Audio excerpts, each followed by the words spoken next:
ವಿದ್ಯಾವರ್ಧಕ ಸಂಘದ ಕಲಾಮಂಟಪದ ಆಶ್ರಯ ಮತ್ತು ಬೆಳಗಾವಿಯ ಬೆಳ್ಳಿ ಚುಕ್ಕಿ ಸಾಂಸ್ಕೃತಿಕ ಅಕಾಡೆಮಿಯ ಆಶ್ರಯದಲ್ಲಿ ಇವತ್ತು ಅತ್ಯಂತ ಮಹತ್ವದ ಒಂದು ಕಾರ್ಯಕ್ರಮ.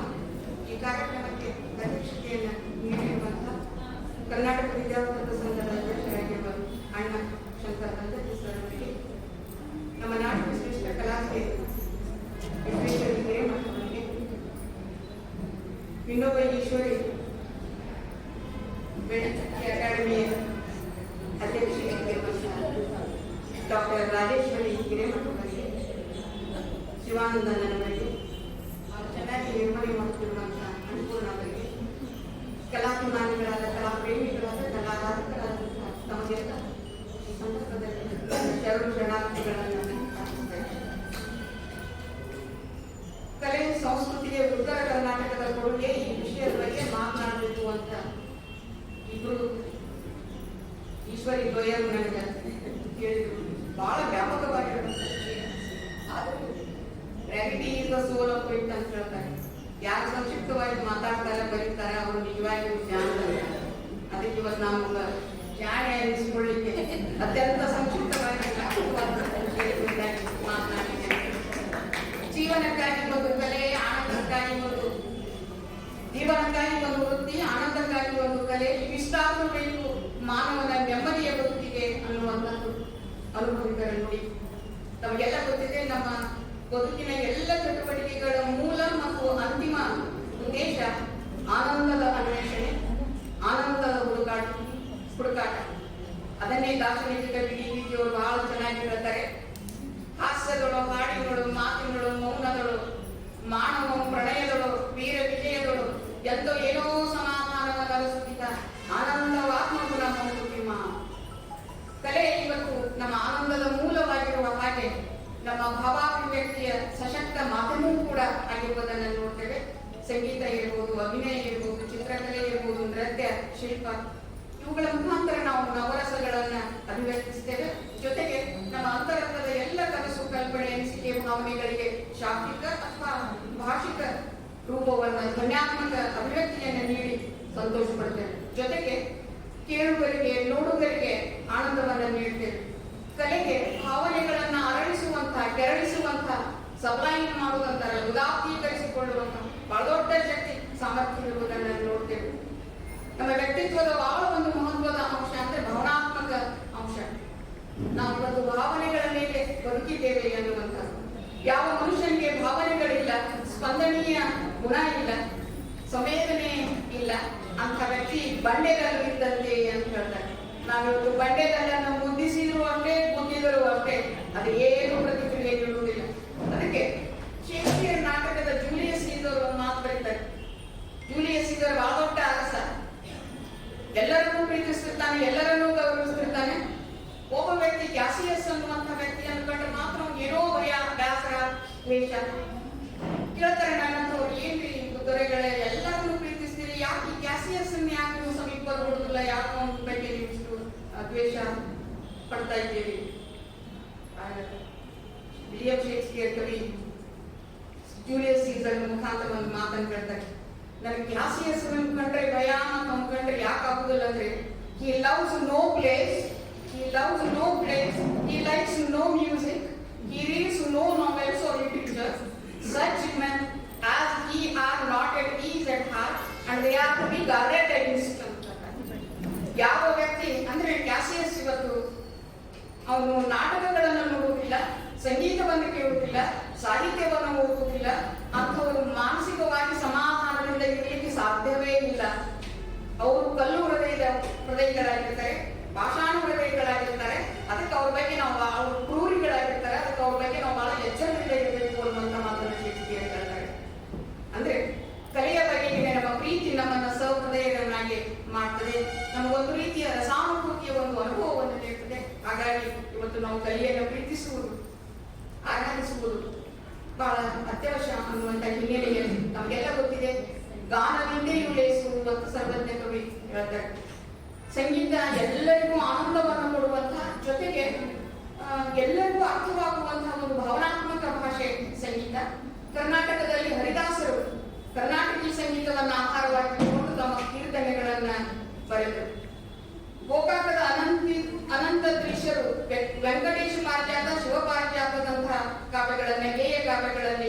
ಬಳಸಿದಂತಹ ರಾಗಗಳು ಕೂಡ ಕರ್ನಾಟಕ ಸಂಗೀತವನ್ನ ಆಧರಿಸಿದ್ದನ್ನ ನಾವು ನೋಡ್ತೇವೆ. ಗಾಯನಗಳಿಗೆ ಡಾಕ್ಟರ್ ಗಂಗೂಬಾಯಿ ಹಾನಗಲ್ ಅವರ ತಾಯಿಯವರು ಅಂಬಕ್ಕ ಅವರು ಸ್ವತಃ ಹಿಂದೂಸ್ತಾನಿ ಕರ್ನಾಟಕ ಸಂಗೀತ ಗಾಯಕಿಯಾಗಿದ್ರು ಕೂಡ ಮಗಳು ಹಿಂದೂಸ್ತಾನಿ ಸಂಗೀತವನ್ನು ಕಲಿಬೇಕು ಅನ್ನುವಂತಹ ಅಭಿಲಾಷೆಯನ್ನು ವ್ಯಕ್ತಪಡಿಸಿದ್ರು. ಬೆಳಗಾವಿಯ ಕುಮಾರ ಗಂಧರ್ವರು ಇಲ್ಲೇ ಸುರೇಬಾವಿ ಅವರು ನಮಗೆ ಬಹಳಷ್ಟು ಸಮೀಪದಲ್ಲಿದ್ದು ಇವರ ಕಾಲದಲ್ಲಿ ದೊಡ್ಡ ನಾಮೋಪಾಸಕರಾಗಿದ್ದಂತಹ ಪಂಡಿತ್ ಮಲ್ಲಿಕಾರ್ಜುನ್ ಮನ್ಸೂರ್ ಅವರು, ಭೀಮಸೇನ್ ಜೋಶಿ ಅವರು, ಡಾಕ್ಟರ್ ಗಂಗೂಬಾಯಿ ಹಾನಗಲ್ ಅವರು, ಪಂಡಿತ್ ಬಸವರಾಜ ರಾಜಗುರು, ರಾಮರಾವ್ ಬಿಜಾಪುರೆ, ಮಾಧವಗುಡಿ, ಉತ್ತರ ಕರ್ನಾಟಕದಲ್ಲಿ ಹಿಂದೂಸ್ತಾನಿ ಸಂಗೀತದ ನೆಲೆಯನ್ನ ಗಟ್ಟಿಗೊಳಿಸಿದಂತವರು. ಶಿರೀಶ್ ಜೋಶಿ ಅವರು ಬಂದಿದ್ದಾರೆ. ಸಂಗೀತದ ಬಗ್ಗೆ, ಭಾರತೀಯ ಸಂಗೀತ ಪರಂಪರೆಯ ಬಗ್ಗೆ ಅನೇಕ ಪುಸ್ತಕಗಳನ್ನೆಲ್ಲ ಬರೆದಿದ್ದಾರೆ. ಅದನ್ನ ಆಧಾರವಾಗಿಟ್ಟುಕೊಂಡು ನಾನು ಮಾತುಗಳನ್ನ ಹೇಳ್ತಾ ಇದ್ದೇನೆ. ಸಂಗೀತ ಕಲೆಯನ್ನ ಇವರೆಲ್ಲ ಅಂತಾರಾಷ್ಟ್ರೀಯ ಮಟ್ಟದಲ್ಲಿ ಪ್ರದರ್ಶಿಸಿ ಉತ್ತರ ಕರ್ನಾಟಕದ ಸಂಗೀತ ವಲಯದ ಸಿರಿಮುಡಿಗೆ ಹೂವನ್ನು ತಂದಿರುವಂತವರು. ತಮಗೆಲ್ಲ ಗೊತ್ತಿರುವ ಹಾಗೆ ಅಂದಿನ ನಾಟಕಗಳಲ್ಲಿ ಸಂಗೀತ ಬಹಳ ಪ್ರಧಾನವಾದಂತಹ ಒಂದು ಅಂಶ ಆಗಿತ್ತು. ಜನತೆಯಲ್ಲೇ ಸಂಗೀತ ಪ್ರೀತಿಯನ್ನ, ಸಂಗೀತ ಬಗ್ಗೆ ಅಭಿಮಾನವನ್ನ, ಆಸಕ್ತಿಯನ್ನ ಬೆಳೆಸುವುದಕ್ಕೆ ಅಂದಿನ ಕಾಲದಲ್ಲಿ ನಾಟಕಗಳು ಬಹಳ ದೊಡ್ಡ ಪಾತ್ರವನ್ನು ಆಡಿರುವಂತಹದ್ದು. ಈ ನಾಟಕಗಳಲ್ಲಿ ಹಿಂದೂಸ್ತಾನಿ ಶಾಸ್ತ್ರೀಯ ಸಂಗೀತವನ್ನ ಆಧರಿಸಿದಂತಹ ಹಾಡುಗಳು ಇರುತ್ತಿರುವುದರಿಂದ, ಜೊತೆಗೆ ಈ ನಾಟಕಗಳ ನಿರ್ದೇಶಕರು ಬಹಳ ದೊಡ್ಡ ಸಂಗೀತ ವಿದ್ವಾಂಸರಾಗಿರುವುದರಿಂದ ನಾಟಕಗಳಲ್ಲಿಯ ಸಂಗೀತಕ್ಕೆ ಅಂದಿನ ಜನ ಮನಸೋಗ್ತಾ ಇದ್ರು. 1869ರಲ್ಲಿ ಹಲಸಂಗಿ ಸಂಗೀತ ನಾಟಕ ಮಂಡಳಿ ಅನ್ನುವಂಥ ಹೆಸರಿನ ಮೊದಲ ವೃತ್ತಿ ನಾಟಕ ಕಂಪನಿ ಆರಂಭವಾಯಿತು. ಅನೇಕ ಕಲಾವಿದರಿಗೆ ಅಭಿನಯವನ್ನ ಮಾಡುವಂತಹ, ಗಾಯನವನ್ನ ಮಾಡುವಂತಹ ಒಂದು ಮಹತ್ವದ ವೇದಿಕೆಯನ್ನ, ಅವಕಾಶವನ್ನ ಈ ಒಂದು ಸಂಗೀತ ನಾಟಕ ಮಂಡಳಿ ಒದಗಿಸಿರುವಂತ. 1932ರಲ್ಲಿ ಶ್ರೀ ಗುರುಸೇವಾ ಸಂಗೀತ ನಾಟಕ ಮಂಡಳಿ, ಇದು ಕಿತ್ತೂರಿನಲ್ಲಿ ಇಟ್ಕೊಂಡು ನಮ್ಮ ವಿಶ್ವೇಶ್ವರಿ ಅವರ ಊರಿನಲ್ಲಿ.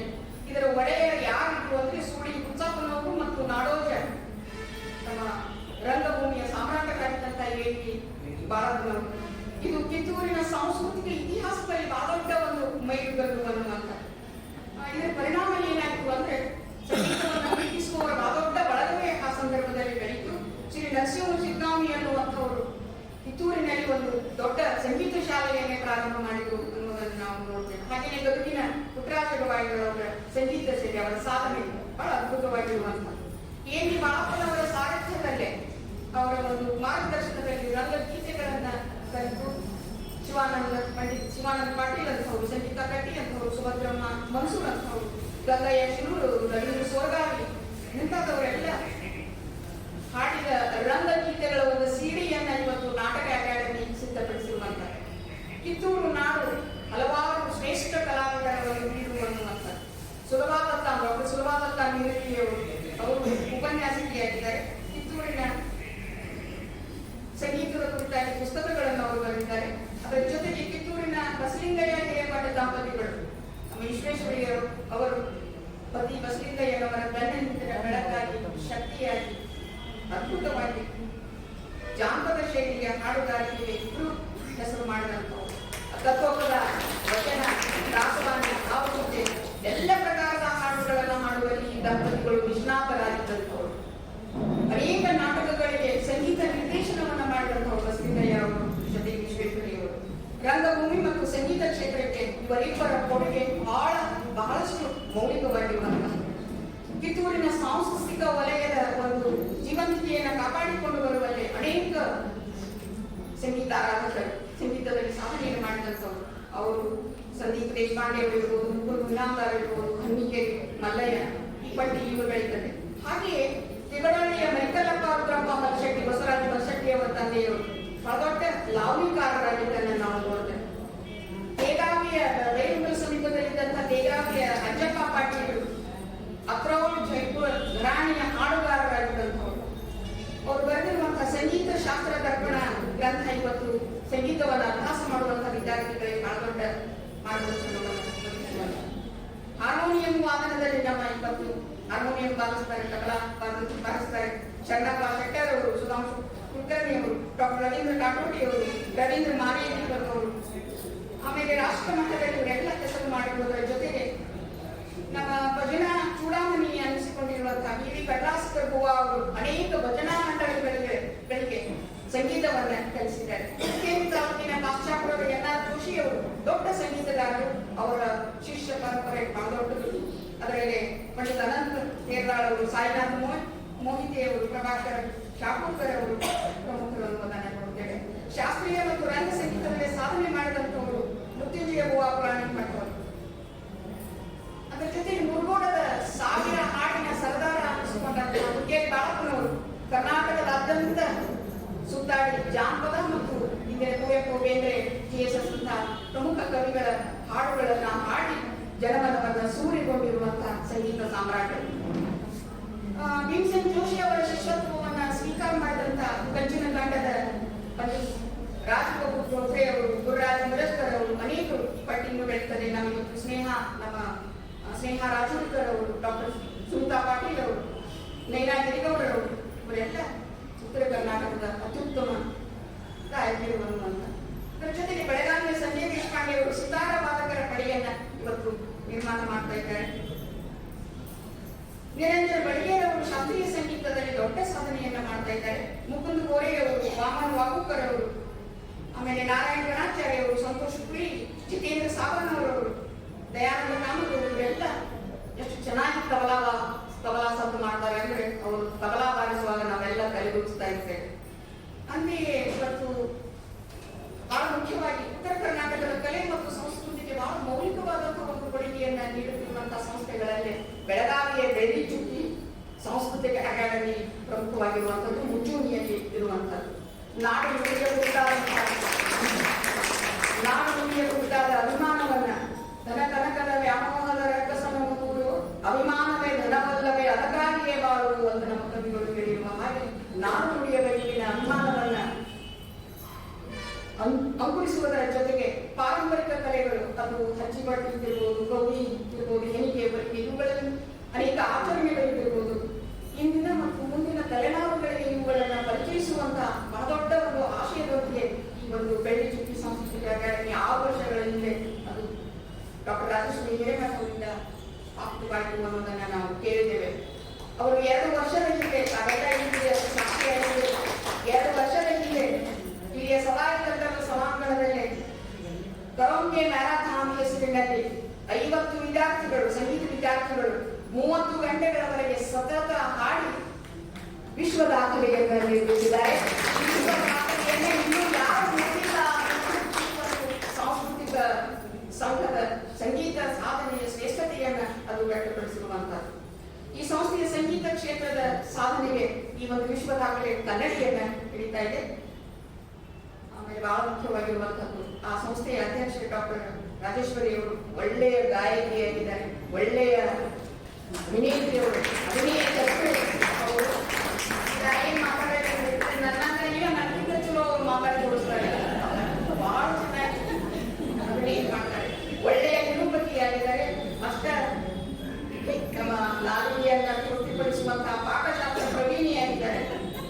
ಹೇಳ್ತಾರೆ ಬಹಳಷ್ಟು ಬಗ್ಗೆ ವಿ ವೇರ್ಸ್ ಮೆನಿ ಹ್ಯಾಟ್ಸ್ ಅಂತ ಹೇಳ್ತಾರೆ. ನಮ್ಮ ರಾಜೇಶ್ವರಿ ವೇರ್ಸ್ ಮೆನಿ ಹ್ಯಾಟ್ಸ್. ಈ ಸಂಸ್ಥೆಯಲ್ಲಿ ಈ ಅಕಾಡೆಮಿಯಲ್ಲಿ ಸಂಗೀತ ತರಬೇತಿಯನ್ನು ಪಡೆದಂತಹ ಅನೇಕ ವಿದ್ಯಾರ್ಥಿ ಕಲಾವಿದರು ಇವತ್ತು ಕಿತ್ತೂರು ಸಮೇತ ಬೆಳವಣಿಗೆ ಹಂಪಿತೋತ್ಸವಗಳಲ್ಲೆಲ್ಲ ನಮ್ಮ ಗಾಯನವನ್ನು ಪ್ರಸ್ತುತಪಡಿಸಿ ವಿಶೇಷವಾಗಿ ಮಠಮಾನ್ಯಗಳ ಜಾತ್ರೆ ಉತ್ಸವಗಳಲ್ಲಿ ಕೂಡ ಸಾಂಸ್ಕೃತಿಕ ಕಾರ್ಯಕ್ರಮಗಳನ್ನು ನೀಡಿ ಜನರ ಮೆಚ್ಚುಗೆಗೆ ಪಾತ್ರವಾಗಿದ್ದನ್ನು ನಾವು ನೋಡ್ತೇವೆ. ಇನ್ನು ಪಾರಿಜಾತ ಕಂಪನಿ ಕಟ್ಟಿ ನಿರಂತರ ಸಪ್ತನಾಮ ಪಾತ್ರವನ್ನ ನಿರ್ವಹಿಸಿ ಸುಮಾರು 3000 ಪ್ರಯೋಗಗಳನ್ನು ನೀಡಿದಂತಹ ಪಾರಿಜಾತ ಕಂಪನಿಯನ್ನೇ ಕಟ್ಟಿದಂತಹ ಗೋವಿಂದ ನಿಂಗಮ್ಮನವರು, ಆಮೇಲೆ ಕುರುಗೋಡು ತಮ್ಮಣ್ಣನವರು ಇವೆಲ್ಲ ಸಣ್ಣಾಟ, ದೊಡ್ಡಾಟ, ಡಬ್ಬಿ ನಾಟಗಳಲ್ಲಿ ತಮ್ಮ ಕಲೆಯನ್ನ ಪ್ರದರ್ಶಿಸಿದಂಥವರು. ಕನ್ನಡ ಜನಪದ ರಂಗಭೂಮಿ ಕಲಾವಿದರಾದಂತಹ ಡಾಕ್ಟರ್ ವಿ ವಿಠಲಪ್ಪ ಅವರು, ಪಾರಿಜಾತದ ಗಾಯಕರ ನಿರ್ದೇಶಕ ಅನ್ನಪ್ಪ ಜಂಬಿಯವರು, ಆಮೇಲೆ ಬಹಳ ಮುಖ್ಯವಾಗಿ ಸ್ತ್ರೀ ಪಾತ್ರಕ್ಕೆ ಜೀವ ತುಂಬಿದಂತಹ ಮೇರು ನಟ ನಿಂಗಯ್ಯ ಪೂಜಾರಿಯವರು, ಸಂಖ್ಯಾಕಾಳ ಆಟದ ಪ್ರತಿಭಾವಂತ ಮಾಸ್ಟರ್ ಶ್ರೀಕಾಂತ್ ಹರಿಜನ್ ಅವರು, ಸಂಖ್ಯಾಕಾಳ ನಾಟಕದ ಒಂದು ಆಟದ ಗಂಗಾ ಸ್ತ್ರೀ ಪಾತ್ರವನ್ನು ವಹಿಸಿದಂಥವರು ಲಕ್ಷ್ಮೀಬಾಯಿ ಸಾಲರಿಯವರು, ಸನ್ನಾಟಗಳ ಅದ್ವಿತೀಯ ನಟಿ ಲಲಿತಾ ಪಾತ್ರೋಟ್ ಅವರು, ಇವರು ಕೂಡ 3000 ಪ್ರಯೋಗಗಳನ್ನ ನೀಡಿದಂಥವರು. ಆಮೇಲೆ ಕೃಷ್ಣನ ಪಾತ್ರವನ್ನ, ಕೊರಂಜಿ ಪಾತ್ರವನ್ನ ಬಹಳ ಚೆನ್ನಾಗಿ ಪರಿಣಾಮಕಾರಿಯಾಗಿ ಮಾಡುತ್ತಿರುವಂಥವರು ಗೋಕಾಕದ ಈಶ್ವರಚಂದ್ರ ಬೆಳಗೇರಿಯವರು ಇವರೆಲ್ಲ ತಮ್ಮ ವೈವಿಧ್ಯಮಯವಾದಂತಹ ಕಲೆಗಾಗಿ ರಾಜ್ಯ ಮಟ್ಟದ ರಾಷ್ಟ್ರ ಮಟ್ಟದ ಪ್ರಶಸ್ತಿಗಳನ್ನು ಪಡೆದಿದ್ದನ್ನು ನಾವು ನೋಡ್ತೇವೆ. ನೃತ್ಯ ಕಲೆಯಲ್ಲಿಯೂ ಕೂಡ ನಮ್ಮ ಉತ್ತರ ಕರ್ನಾಟಕ ಅತ್ಯಪೂರ್ವವಾದಂತಹ ಸಾಧನೆಯನ್ನು ಮಾಡಿದೆ. ಬಹಳ ಅಪ್ರತಿಮವಾದಂತಹ ಒಂದು ಪ್ರತಿಭೆಯನ್ನು ಅನೇಕ ಕಲಾವಿದರು ಬರೆದಿದ್ದನ್ನು ನಾವು ನೋಡ್ತೇವೆ. ಅವರು ಬೆಳಗಾವಿಯ ರೇಖಾ ಹೆಗ್ಡೆ ಅವರ ಹೆಸರನ್ನು ನಾವೆಲ್ಲ ಕೇಳಿದ್ದೇವೆ. ಅವರು ಹಲವಾರು ವಿದ್ಯಾರ್ಥಿಗಳಿಗೆ, ನೂರಾರು ಸಾವಿರಾರು ವಿದ್ಯಾರ್ಥಿಗಳಿಗೆ ಭರತನಾಟ್ಯ ತರಬೇತಿಯನ್ನು ನೀಡಿ ಅವರು ಬೇರೆ ಬೇರೆ ರಾಜ್ಯಗಳಲ್ಲಿ, ದೇಶಗಳಲ್ಲಿ ನಡೆದಂತಹ ಸಾಂಸ್ಕೃತಿಕ ಸ್ಪರ್ಧೆಗಳಲ್ಲಿ ಭಾಗವಹಿಸುವ ಹಾಗೆ ಮಾಡಿ ಬಹುಮಾನ ಪಡೆಯುವ ಹಾಗೆ ಅವರನ್ನ ಮಾಡಿದ್ದು ಸರ್ವವಿದ್ಯೆ ನಮಗೆಲ್ಲ ಗೊತ್ತಿರುವಂತಹ. ಇನ್ನೊಬ್ಬ ಬಹಳ ಸಣ್ಣ ವಯಸ್ಸಿನ ಕಿರು ವಯಸ್ಸಿನ ಭರತನಾಟ್ಯ ವಿದುಷಿ ಅಂತ ಕರೀತಾರೆ ಅವರು ಪ್ರತೀಕ್ಷಾ ಹಿರೇಮಠ ಅವರು. ಅವರ ನಾಟ್ಯವನ್ನು, ಭರತನಾಟ್ಯವನ್ನು ಕೂಡ ನಾವೆಲ್ಲರೂ ನೋಡಿದ್ದೇವೆ. ಈಗ ಮಕ್ಕಳು MBA ಓದ್ತಾ ಇದ್ದಾರೆ. ಭರತನಾಟ್ಯ ಕಲಾ ಪ್ರತಿಭೆ ಅವರು ಬಹಳ ಅದ್ಭುತವಾಗಿರುವಂತಹದ್ದು. ಜೊತೆಗೆ ಧಾರವಾಡದ ಅಧಿಕಾ ನಾಟ್ಯ ಕಲಾಶಾಲೆಯಿಂದ ನಾಟಕ ಅವರು ನಡೆಸ್ತಾ ಇದ್ದಾರೆ. ನಮ್ಮ ನಡುವಿನ ಶ್ರೇಷ್ಠ ಸಾಹಿತಿಗಳು, ಗಮಕಿಗಳು, ಯಕ್ಷಗಾನ ಕಲಾವಿದರಾದಂತಹ LS ಶಾಸ್ತ್ರಿಯವರು, ಲಕ್ಷ್ಮೀನಾರಾಯಣ ಶಾಸ್ತ್ರಿಯವರು ಕೂಡ ನಮ್ಮ ಜೊತೆಗೆ ಇದ್ದಾರೆ. ನಮ್ಮ ಬೆಳಗಾವಿಯಲ್ಲಿ ಅರವಿಂದ್ ಕುಲಕರ್ಣಿ ಅವರು, ಶಿರೀಶ್ ಜೋಶಿ ಅವರು ಸಾಕಷ್ಟು ನಾಟಕಗಳನ್ನು ರಚಿಸಿ ನಿರ್ದೇಶನ ಮಾಡಿ ಪಾತ್ರಧಾರಿಗಳಾಗಿ ಅನೇಕ ನಾಟಕಗಳಲ್ಲಿ ನಟಿಸಿ ರಂಗಭೂಮಿಯ, ಉತ್ತರ ಕರ್ನಾಟಕದ ರಂಗಭೂಮಿಗೆ ಒಂದು ನಿರಂತರತೆಯನ್ನು, ಒಂದು ಜೀವಂತಿಕೆಯನ್ನು ಇವರೆಲ್ಲ ನೀಡಿದಂಥವರು. ಇನ್ನು ನಮ್ಮ ಭಾವನೆಗಳಿಗೆ ಅಥವಾ ನಮ್ಮ ಭಾವನೆಗಳಿಗೆ, ನಮ್ಮ ಅಂತರಂಗದ ಸಂವೇದನೆಗಳಿಗೆ ದೃಶ್ಯರೂಪವನ್ನು ಕೊಡುವಂತಹ ಇನ್ನೊಂದು ಬಹಳ ಮಹತ್ವದ ಕಲೆ ಅಂದರೆ ಚಿತ್ರಕಲೆ. ಉತ್ತರ ಕರ್ನಾಟಕದಲ್ಲಿ ಚಿತ್ರಕಲಾಕಾರರು ದೊಡ್ಡ ಪಡೆಯೇ ಇದೆ. ಬಹಳಷ್ಟು ಜನರು ಅವನ್ನೆಲ್ಲ ಇಲ್ಲಿ ಹೆಸರಿಸಲಿಕ್ಕೆ ಆಗುವುದಿಲ್ಲ. ಮುಖ್ಯವಾಗಿ ನಮ್ಮ ರೇಖಾಚಿತ್ರ ಇದ್ದಿರ್ಬೋದು, ವರ್ಣಚಿತ್ರ ಇದ್ದಿರ್ಬೋದು, ಜೊತೆಗೆ ಫ್ರೀ ಹ್ಯಾಂಡ್ ಚಿತ್ರ ಇದ್ದಿರ್ಬೋದು, ಕಾಂಪೋಸಿಷನ್ ಇದ್ದಿರ್ಬೋದು, ಮೆಮೊರಿ ಇದ್ದಿರ್ಬೋದು, ಲ್ಯಾಂಡ್ಸ್ಕೇಪ್ ಇದ್ದಿರ್ಬೋದು, ಈ ಎಲ್ಲ ಚಿತ್ರಕಲಾ ಪ್ರಕಾರಗಳಲ್ಲಿ ಅದ್ವಿತೀಯ ಸಾಧನೆಯನ್ನು ಮಾಡಿದಂತಹ ಸಾಕಷ್ಟು ಕಲಾವಿದರನ್ನು ನಾವು ನೋಡ್ತೇವೆ. ಮುಖ್ಯವಾಗಿ MR ಬಾಳೇಶ್ವರಯ್ಯವರು, ಅಂದಾಣಿಯವರು, MV ಚೆಟ್ಟಿಯವರು, TP ಅಕ್ಕಿಯವರು, MV ಮಿನಿಸ್ಕಿಯವರು, ಗುಂಡಪ್ಪನ ಪತ್ತಾರವರು, MP ಬಡಿಗೇರವರು, ಇವರೆಲ್ಲ ಚಿತ್ರಕಲೆಗೆ ಬಹಳ ಮೌಲಿಕವಾದಂತಹ ಒಂದು ಕೊಡುಗೆಯನ್ನು ನೀಡಿದ್ದಾರೆ. ನಾವು ನಮಗೆಲ್ಲರಿಗೆ ಧಾರವಾಡದಲ್ಲಿ ಹಲವಾರು ಸ್ಕೂಲ್ ಆಫ್ ಆರ್ಟ್ ಇದೆ. ಆಮೇಲೆ ಹುಬ್ಬಳ್ಳಿಯಲ್ಲಿ ಮಾಂತೇಶ್ ಕಲಾ ಮಂದಿರ, ಆಮೇಲೆ ಅನೇಕ ಲಲಿತಕಲಾ ಮಹಾವಿದ್ಯಾಲಯಗಳು, ಇಲ್ಲಿ ವೆನೆಸ್ ಲಲಿತಕಲಾ ಮಹಾವಿದ್ಯಾಲಯ, ಗೋಕಾಕವರು ಧ್ಯಾನ ಲಲಿತಕಲಾ ಮಹಾವಿದ್ಯಾಲಯ, ಈ ಎಲ್ಲ ವಿದ್ಯಾಲಯಗಳು ನಮ್ಮ ಇಂದಿನ ವಿದ್ಯಾರ್ಥಿಗಳನ್ನು ಒಳ್ಳೆಯ ಚಿತ್ರಕಾರರನ್ನಾಗಿ ರೂಪಿಸಿ ಅವರ ಒಂದು ಚಿತ್ರಕಲೆಗಳು ಬೇರೆ ಬೇರೆ ಕಡೆಗಳಲ್ಲಿ ಪ್ರದರ್ಶನವಾಗುವ ಹಾಗೆ ಪ್ರಯತ್ನವನ್ನ ಮಾಡ್ತಾ ಇರುವಂತ. ಹೀಗೆ ನೃತ್ಯ ಕಲೆಗಳಿಗೆ, ಆಮೇಲೆ ಚಿತ್ರಕಲೆಗೆ, ಜೊತೆಗೆ ಸಂಗೀತ ಕಲೆಗೆ, ಬೇರೆ ಬೇರೆ ಕಲೆಗಳಿಗೆ ಉತ್ತರ ಕರ್ನಾಟಕದ ಅನೇಕ ಕಲಾವಿದರು ಬಹಳ ಅತ್ಯಮೂಲವಾದಂತಹ ಕೊಡುಗೆಯನ್ನು ನೀಡಿದ್ದಾರೆ. ಅದನ್ನೆಲ್ಲ ಆ ಪಟ್ಟಿ ಹೇಳಬೇಕಾದ್ರೆ 15 ವರ್ಷ ಮುಗಿದಿಲ್ಲ. ಅಷ್ಟೊಂದು ಕಲಾಕಾರರು, ಉತ್ತರ ಕರ್ನಾಟಕದ ಕಲಾಕಾರರು ಬೇರೆ ಬೇರೆ ಕಡೆಗಳಿಗೆ ತಮ್ಮ ಕೊಡುಗೆಯನ್ನು ನೀಡಿದ್ದಾರೆ. ಇಲ್ಲ ಪರಿಸ್ಥಿತಿ ಹಂಗ ಇದಂತೋ ಬ್ಯಾಸಿನ ಕಾಲ ಮದುವೆ ಬಂದಾಗ ಭಾಳ ಬೇಕಾದ ಮದುವೆ ಕೊಡ್ಬೇಕಾಗಿಲ್ಲ. ಹುಡುಕ್ಯಾಡಿದ್ರು ಮನ್ಯಾಗ ಮದುವೆ ಅಲ್ಲೇ ಮನ್ಯಾಗ ಕಡೆ ಮನೆಗೆ ಆಗಾಗ ಮದುವೆ ಕೊಡ್ಬೇಕಾಗಿ ಮದುವೆ ಆಗಿ ಈಗ ರಾಮಾಯಣ ಕಥೆ ಭಾಷೆ ಹೇಳ್ತಿದ್ರು. ಆಗಾಗ ಆಕೆ ಮದುವೆ ಕೇಳಾಕ ಹೋಗಿ ರಾಮಾಯಣ ಕಥೆಗಳಲ್ಲಿ ಆಕೆ ಮಂದಿ ಬಂದಾರ, ಅವ್ರು ಮುಂದಿಸ್ ಬಂದಾರ, ಮದುವೆ ಕೊಡಾಕ ಬಂದು ನಾನು ಹೇಳ್ತೀನಿ, ಕಥೆ ಹೇಳಿದ್ರೆ ರಾಮಾಯಣ ಕಥೆ ಹೇಳಿದ್ರೆ ನಾನು ಮದುವೆ ಕೊಡಾಕಿ ಅಂತ. ಅದಕ್ಕೆ ದಶರಥ ತಂದ ರಾವಣ ಕೊಂದ, ಸೀತೆಯ ತಂದ ಪಟ್ಟಕ್ಕೆ ಬಂದ. ಧನ್ಯವಾದಗಳು.